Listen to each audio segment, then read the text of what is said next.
Today is Yom HaShoah, a Holocaust Remembrance Day. It's a time when the world takes a moment and reflects on the 6 million Jews and others murdered during World War II as a part of Hitler's final solution to his perceived Jewish problem. The gas chambers where so many lost their lives and the ovens where their bodies were cremated were just parts of the worst genocide ever perpetrated on a group of people. According to the Nazis' own records, they murdered over 2/3 of all the Jews living in Europe at the time. And this morning in Israel, air raid sirens sounded at 10 a.m. Everyone in the country is expected to observe 2 minutes of silent reflection. Even drivers and passengers pull their cars over wherever they may be, and they remember those lost in the gas chambers and in Hitler's killing fields.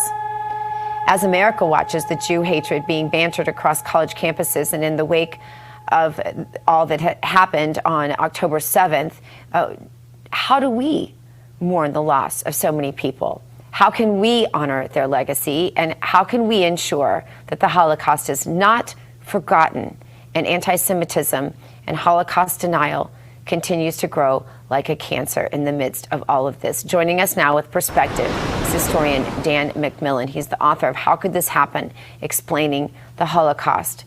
Welcome. I really do want to just start with the question that your book attempts to answer.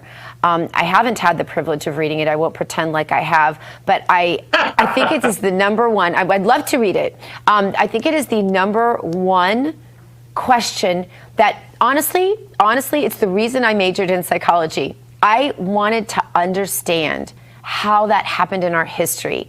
And I thought if we could figure out how it happened, we wouldn't ever be tempted to repeat it, right? Because these were actual people that were just radicalized to become Nazis. And here we are now seeing, Jews in America being treated just like they were then. How did this happen?